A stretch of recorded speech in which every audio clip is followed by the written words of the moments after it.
service après-vente des émotions, bonjour et bienvenue dans ma série Jouir d'être soi. Aujourd'hui, je ne suis pas face à l'océan puisque c'est un petit peu trop loin, 1,4 km. Je suis juste à côté du port, d'où les bateaux que vous voyez derrière vous et peut-être quelques mouettes qui vont nous faire l'honneur de passer sur cette vidéo. Alors de quoi je vais vous parler aujourd'hui, quoi je vais bien pouvoir vous parler. Ces derniers jours, quand je lisais des posts inspirants, puisque j'ai décidé de zapper une fois pour toutes tous ceux qui sont remplis de haine ou de polémique, j'ai un mot qui est revenu absolument tout le temps, et même encore là, juste avant de faire la vidéo, par une amie qui m'envoyait un message, et c'est le mot douceur.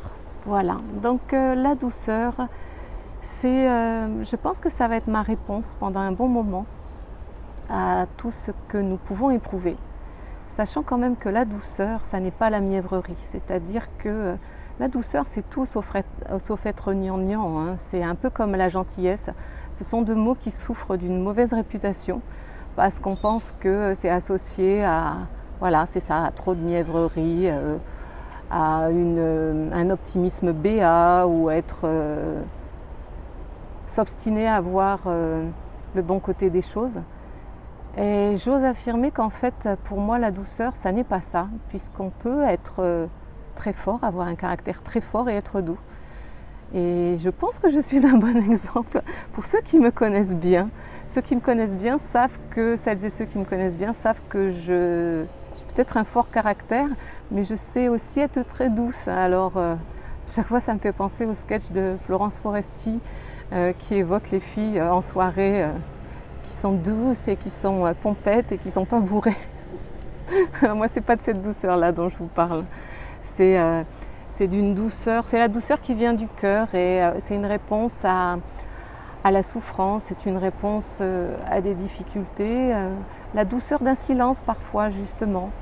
Quand un enfant est en colère et parce qu'il est fatigué ou parce qu'il est malheureux, on peut lui laisser exprimer sa colère et puis après prendre du temps en lui faisant un câlin justement, en lui expliquant les choses tranquillement, justement pour ne pas alimenter sa colère, même si elle doit bien sûr s'exprimer. Et bien sûr, vous savez que moi, mon sujet favori, ce sont les émotions. Et alors bien sûr, tout le monde en parle à toutes les sauces, c'est très bien, je pense que c'est très bien, plus on parle des émotions, mieux c'est. Après, savoir les laisser s'exprimer, c'est vraiment essentiel, mais pas suffisant.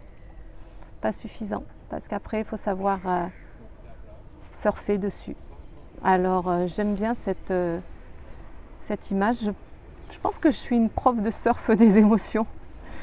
En fait, voilà, dans mon coaching, je vous enseigne à surfer sur vos émotions comme sur des vagues. Alors, ne me demandez pas de le faire dans la vraie vie sur l'océan, parce que je ne sais pas. Mais pour les émotions, oui. Ça, oui. Sachant que de toute façon, dans votre vie, il y aura toujours les émotions du haut de la vague, celles qu'on considère comme positives, et le creux, avec la réalité de la vie et les épreuves que nous avons à traverser. Et l'idée, c'est de les traverser le mieux possible en arrivant toujours à trouver les ressources en soi. Voilà. Et pour moi, aujourd'hui, c'était la douceur que je vous proposais. Je vous souhaite une très belle fin de journée. C'est tout pour aujourd'hui. À très bientôt.